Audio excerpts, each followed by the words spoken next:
If you are popping antacids every day, or you've been on a reflux medication for months or years and nobody has ever told you there might be another way, this video is going to change everything. In the next few minutes, I'm going to give you my 5-step plan for reducing acid reflux naturally, not vague advice, a clear, specific system you can start tonight that addresses the root causes of reflux, not just the symptoms. So you've tried avoiding spicy food, you sleep propped up on pillows, maybe you've been on a PPI for so long you can't remember when you started, but the reflux keeps coming back. And nobody has ever sat you down and walked you through a real plan to fix the problem at its source. I'm Dr. Mel Ona, a board-certified gastroenterologist. I treat reflux every single day in my practice. And most of my patients see meaningful improvement within 1 to 2 weeks when they follow this approach. I'm going to walk you through 5 actionable plans that target the real drivers of your reflux. Follow them in order, and by the end, you will have a clear system you can start using tonight. Plan number 1, stop eating within 3 hours of bedtime. This is one of the single most impactful lifestyle changes for reflux that most people are not doing consistently. When you eat and then lie down shortly thereafter, gravity is no longer helping keep stomach contents where they belong. Your lower esophageal sphincter, the valve between your stomach and esophagus, is under more pressure when your stomach is full. In a horizontal position, acid moves upward more easily. The result is nighttime reflux, disrupted sleep, morning throat irritation, and chronic damage to the esophageal lining over time. Giving your stomach 3 hours to empty before lying down dramatically reduces the volume of acid that has the opportunity to reflux. That late night snack is not harmless. It is setting up an acid bath in your esophagus while you sleep. And you wonder why you wake up with a sore throat. So this is the first thing I address with every reflux patient. And the response I hear most often is, nobody ever told me this. They've been prescribed medications, they've been told to avoid certain foods, but nobody explained that the timing of their last meal relative to bedtime is one of the most powerful levers they have. When patients commit to a 3-hour cutoff before lying down, many of them notice a significant reduction in nighttime symptoms within the first week. Not because they changed what they eat, but because they changed when they stop eating. Think of your stomach like a glass of water. When you hold the glass upright, everything stays inside. Tilt it, and the water spills over the edge. When you lie down with a full stomach, you are tilting the glass. The acid spills upward into your esophagus. The simplest fix is not a better glass, it is not tilting it when it's full. Look at your evening routine tonight. When do you have your last bite of food or your last drink other than water? If it is less than 3 hours before you go to bed, that gap is likely a major contributor to your reflux. Push your last meal earlier. This one change alone can be transformative. But timing is only the first piece. What you eat and drink during the day matters too. And most people are making this mistake without realizing it. Plan number 2. Identify and reduce your personal trigger foods and drinks. There is a standard list of reflux triggers that gets repeated everywhere. Spicy food, tomatoes, citrus, chocolate, coffee, alcohol, carbonated beverages, fatty or fried foods, peppermint, and so on. And while these are common triggers, the truth is that reflux triggers are partially individual. What bothers one person may not bother another. The generic avoid everything on this list approach leads to unnecessary restriction and frustration. What actually works is identifying your specific triggers through a structured process. This means temporarily removing the most common offenders for 1 to 2 weeks, then reintroducing them one at a time to see which ones actually provoke your symptoms. This gives you a personalized map instead of a generic list. You do not need to avoid every food on the internet's reflux list for the rest of your life. You need to figure out which ones are your triggers and which ones you have been avoiding for no reason. I see patients who have cut out 10 or 15 foods because they've read a list online. They are miserable, restricted, and still having reflux because the actual trigger was something not on the list, or because timing and portion size were the real issues all along. When we take a systematic approach, remove the most likely triggers for a short period, then reintroduce them methodically, patients end up with a much shorter list of true triggers and a much more enjoyable diet. Precision beats blanket restriction every time. Imagine you keep getting a rash, and you decide to throw away everything in your closet because any of your clothes might be causing it. That is what blanket food restriction feels like. A smarter approach is to wear one item at a time and see which one actually causes the reaction. You keep everything that is safe and only remove the real culprit. That is how trigger identification should work. For the next 2 weeks, remove the most common triggers: coffee, alcohol, carbonated drinks, fried or fatty foods, and chocolate.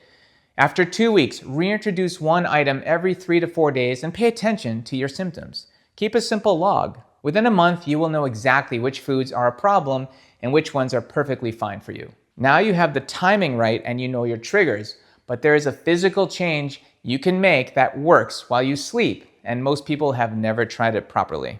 If you're already thinking about changes you can make tonight, hit subscribe. I post regularly on digestive health, nutrition, and practical strategies you can actually use. No gimmicks, no sponsors, just a GI doctor helping you take control of your health with the Gastro Truth. Now, let us get to the next step, because this one is a game changer for nighttime reflux. Plan number 3, elevate the head of your bed, not just your head with pillows. Most people who have nighttime reflux try propping themselves up with extra pillows. It feels logical, but extra pillows create a bend at your waist and neck, which can actually increase abdominal pressure and kink your neck and make reflux worse. Also, we shift body positions during sleep, and that stack of pillows will fall, eliminating the elevation. What the research supports is elevating the entire head of your bed by 6 to 8 inches so that your body is on a gentle incline from your waist up. This uses gravity to keep stomach acid in your stomach throughout the night. It is one of the most evidence-based non-medication interventions for GERD, and it is dramatically underused because most people either have never heard of it or are doing it incorrectly with pillows. Stacking 3 pillows under your head is not elevating your bed. It is crimping your body in half and making your reflux worse. There is a right way to do this, and most people have never been told. When I explain this to patients, the most common response is surprise. They've been stacking pillows for years, sometimes making themselves uncomfortable, and the reflux hasn't improved. When they switch to properly elevating the head of the bed, the difference is often noticeable within the first few nights. This is especially true for patients with nighttime symptoms, morning hoarseness, or the sensation of acid coming up while they sleep. It's a simple mechanical fix that directly addresses the physics of reflux. Ask yourself, do you wake up with a sore throat, hoarseness, or a bitter taste in your mouth? Do you experience coughing or a choking sensation at night?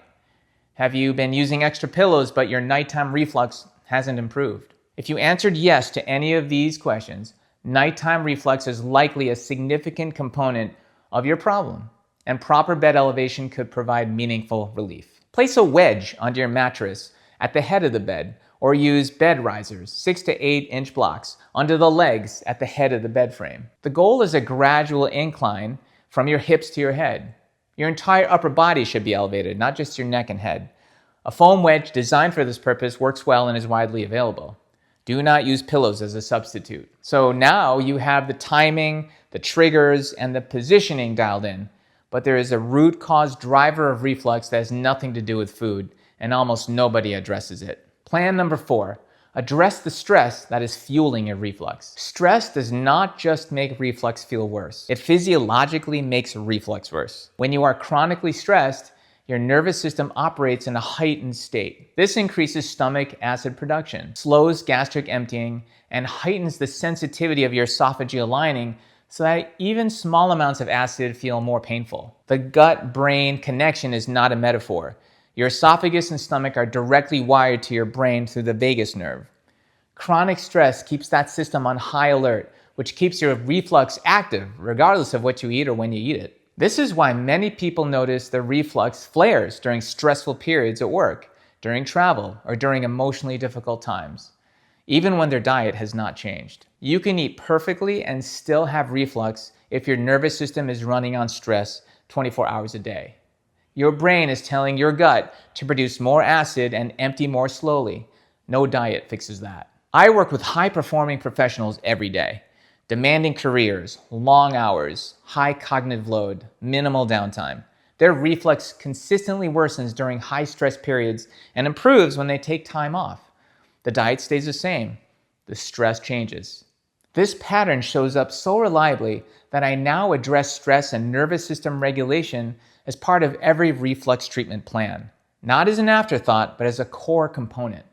The patients who take this seriously see faster and more lasting improvement than those who focus only on food and medication. Now, I advise you that you stop doing the following. Stop treating stress management as optional or something you will get to later. Stop assuming that reflux is purely a food and acid problem. And stop ignoring the pattern between your stress levels and your symptom flares. Now, I highly recommend that you start doing the following. Start taking 5 slow, deep breaths before every meal. Start inhale for 4 counts, exhale for 6 to 8 counts.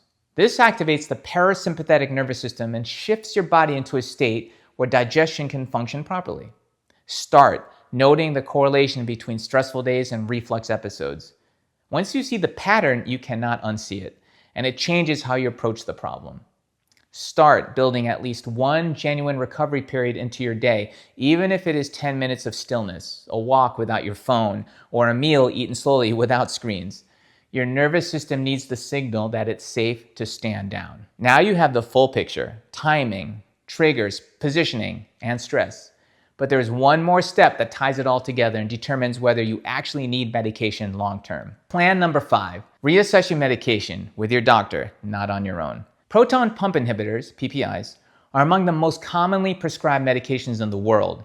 And for the right patient with the right indication, they can be very effective and appropriate. But here's the issue. Many people are started on a PPI during an acute episode, and they stay on it for years without anyone reassessing whether they still need it. Long-term PPI use, particularly when continued without a clear ongoing indication, has been associated with potential risks, including increased susceptibility to certain infections, reduced absorption of key nutrients like magnesium and calcium, and possible effects on bone density. I'm not telling you to stop your medication. I am telling you that if you've been on a PPI for months or years and nobody has had a conversation with you about whether it is still necessary, then that conversation is overdue. A medication that was right for you 2 years ago might not be right for you today. But if nobody reassesses, you will take it forever by default. That is not a treatment plan. That is autopilot. I see this frequently. Patients on PPIs for 3, 5, 10 years. When I ask who is managing the medication, many say their primary care doctor prescribed it years ago, and it has just been refilled automatically since. Nobody has checked whether the lifestyle changes they have made would allow them to taper off. Nobody has done an upper endoscopy to evaluate the current state of their esophagus if their symptoms haven't improved. Nobody has had the conversation. When we do have that conversation, and when lifestyle modifications are firmly in place, a meaningful number of patients are able to reduce their dose or discontinue the medication entirely under medical supervision. Not everyone, but more people than you might think. Think of a PPI like a cast on a broken arm. The cast is essential during the healing phase, but at some point that bone heals and the cast needs to come off so the arm can rebuild strength. If you leave the cast on forever, the muscle weakens and the arm never fully recovers. PPIs can be the cast your esophagus needed, but leaving them on indefinitely without checking whether the underlying issue has improved is not treatment. It is maintenance without a plan. Tonight, do this. Start your 3-hour food cutoff before bed. This is the single most impactful change and it costs nothing. If your last meal tonight is at 7 p.m. and you go to bed at 10 p.m., you're already doing it. If your current gap is shorter than 3 hours, adjust tonight. Now, tomorrow, do this. Begin your 2-week trigger elimination. Remove coffee, alcohol, carbonated beverages, fried fatty foods, chocolate, peppermint. Keep a simple daily log of your symptoms. Now, this week, if you experience nighttime reflux, get a bed wedge or bed risers and properly elevate the head of your bed 6 to 8 inches. Stop using stacked pillows underneath your head as a substitute. Start practicing 5 deep breaths before every meal. 4 counts in, 6 to 8 counts out. Make this non-negotiable for the next 14 days. And at your next doctor visit, or schedule one, if you've been on a PPI medication for more than 8 weeks, ask your doctor, is it time to reassess whether I still need this? Bring this video's framework with you. Share what you've been implementing. Have the conversation. This 5-step plan does not mask symptoms. It addresses the mechanical, dietary, behavioral, neurological, and medical drivers of reflux systematically. Each step removes a contributing factor. Together, they create conditions where your esophagus and stomach can function the way they are designed to. For many people, this approach reduces or eliminates symptoms within 1 to 2 weeks, and for some, it opens the door to a conversation about stepping down medication. That is not symptom management, that is root cause resolution. Here's my final thought. Acid reflux is not a life sentence of medication and food avoidance.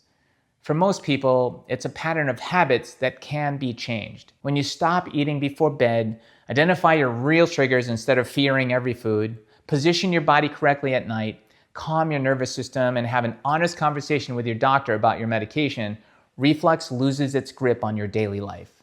These 5 steps are simple, they're evidence-based, and they work. Start tonight. If you've been dealing with reflux alongside bloating or other digestive issues, go back and watch my video on why you are always bloated and how to fix it. That video covers the gastro truth about the root causes most people miss and gives you a clear action plan you can start immediately. Click the link on screen or in the description and watch that one next.